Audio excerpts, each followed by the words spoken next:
अभी जो डिक्टेशन मैं बोलने जा रहा हूँ ये 120 शब्द प्रति मिनट की गति का है। कृपया आप ध्यान से और एकाग्रचित्त होकर लिखें। स्टार्ट। अध्यक्ष महोदय, आज हम सभी लोग खेती की समस्या के ऊपर विचार कर रहे हैं।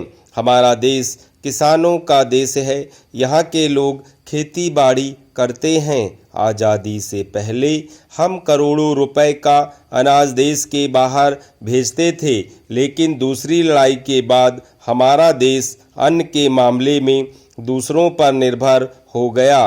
देश में अन्न की बहुत कमी हो गई है। जब पहली लड़ाई हुई थी उस समय अन्न काफ़ी सस्ता था। दूसरी लड़ाई के बाद हमारे देश में अनाज काफ़ी महंगा हो गया। उस समय सरकार ने खेती की ओर पूरा ध्यान नहीं दिया।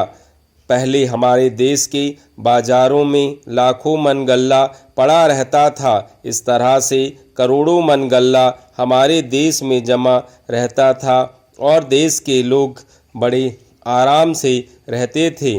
उस समय गेहूं बहुत सस्ता था, लेकिन आज आप देखें कि गेहूं काफ़ी महंगा हो गया है।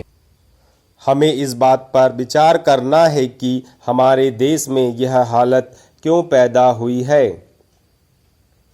हमने पंचवर्षीय योजनाओं का सिलसिला बनाया, लेकिन खेती पर हमको जितना ध्यान देना चाहिए था उतना ध्यान हमने नहीं दिया। हमने उद्योग धंधों पर काफ़ी ध्यान दिया, लेकिन खेती में हमारे देश ने कोई उन्नति नहीं की। हमारी खेती की पैदावार कम होती गई। इसका परिणाम यह हुआ कि हमें जितने अनाज की आवश्यकता थी वह भी हमारे पास नहीं रहा और हमको अमेरिका से करोड़ों रुपए का अन्न मंगाना पड़ा। यह हमारे देश के लिए बड़े शर्म की बात है। हमको दूसरों से मांगना पड़े, यह हमारे लिए दुख की बात होनी चाहिए। हम दूसरों से खाने के लिए अन्न मांगे, इससे बढ़कर हमारे लिए शर्म की बात और क्या हो सकती है। 2 साल पहले वर्षा नहीं हुई थी और तब खेती की हालत बहुत खराब हो गई थी। अभी इस तरफ ध्यान दिया गया और वर्षा भी अच्छी हो गई। इसका नतीजा यह हुआ कि हमारे देश में काफ़ी गल्ला पैदा हुआ। अब कुछ आशा बंधी और मंत्री महोदय इस ओर ध्यान दे रहे हैं।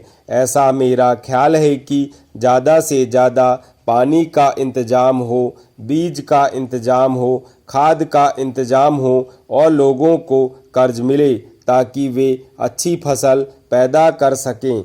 ऐसा करने से ही देश की उन्नति होगी और किसान सुखी रह सकेगा। सभापति महोदय, मैंने रेल मंत्री जी को पत्र भेजा था, परंतु जवाब नहीं मिला। मैंने सोचा डाक खाने वालों की गलती होगी। इसके बाद मैंने स्वयं उन्हें पत्र दिया, पर उस पर भी कुछ विचार नहीं किया गया। मैंने समझा कि शायद यह इसलिए हुआ कि मैं उस क्षेत्र से आता हूँ जहाँ रेलवे लाइन नहीं चलती है, किंतु मुझे आज पता चला है कि रेल मंत्री की यह परंपरा है कि संसद सदस्यों के पत्रों का उत्तर न दिया जाए।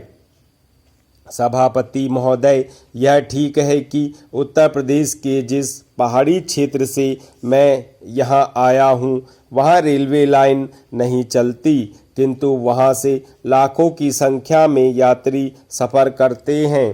खेद है कि उन्हें किसी प्रकार की सुविधा नहीं मिलती है। इसी प्रकार मैदानी क्षेत्रों से हर साल लाखों की संख्या में तीर्थ यात्री यहाँ के धार्मिक स्थानों को जाते हैं, किंतु उनको किसी प्रकार की सुविधा प्राप्त नहीं होती है। मेरा निवेदन है कि इस प्रकार के यात्रियों के लिए भी उसी प्रकार की सुविधाएं मिलनी चाहिए जिस प्रकार की अन्य पहाड़ी स्थानों पर जाने वाले यात्रियों को प्राप्त होती है।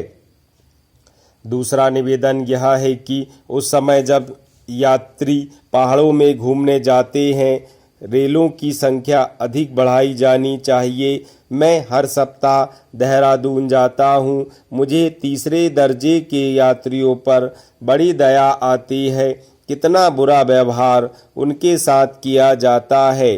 भेड़ बकरियों की तरह से 100-200 आदमी एक एक डिब्बे में भर जाते हैं और उनकी सुख सुविधाओं को देखने वाला कोई नहीं है। इसलिए ऐसे समय में प्रतिदिन जनता गाड़ी अधिक चलाई जाए। जो गाड़ियां अभी वहां जाती हैं उनके डिब्बों की संख्या बढ़ाई जाए ताकि यात्रियों को सुविधा हो सके। मैं मंत्री महोदय से एक निवेदन और करना चाहता हूं कि रेलवे की नौकरियों में पहाड़ी क्षेत्र के लोगों को, चाहे वे उत्तर प्रदेश के हों, हिमाचल प्रदेश के हों या अन्य पहाड़ी स्थानों के हों, कोई स्थान नहीं दिया जाता है। रोजगार दफ्तरों से उनके नाम भेजे नहीं जाते हैं और उनको कोई सूचना नहीं दी जाती है।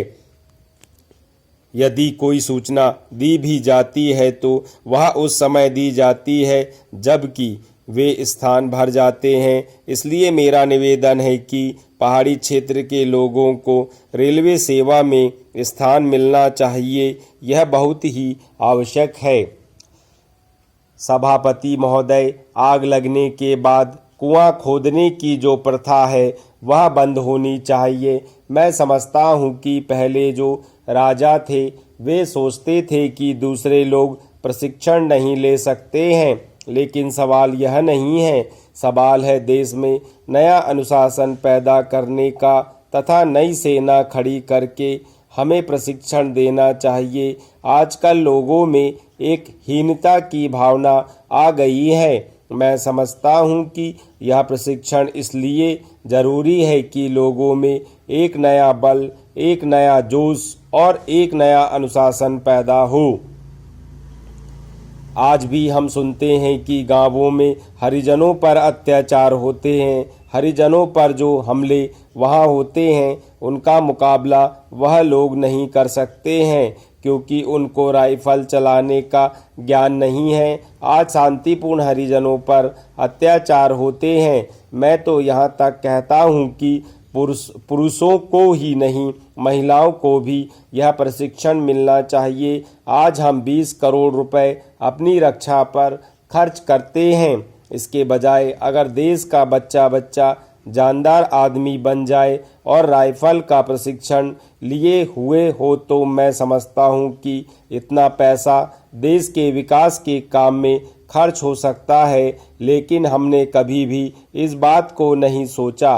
पहले जो इस देश के बड़े बड़े लोग थे उन्होंने अपनी राइफल ले ली, उन्होंने उसको चलाने का प्रशिक्षण ले लिया यह समझकर कि यह काम किसी खास जाति का है। मेरा विचार यह है कि आज देश के 56 करोड़ लोग अपने अंदर एक नया आत्मविश्वास और नई शक्ति पैदा करें। इसके लिए यह राइफल प्रशिक्षण सबके लिए अनिवार्य होना चाहिए। जब यह अनिवार्य होगा तभी लोगों में आत्मविश्वास पैदा होगा और एक नई चेतना पैदा होगी।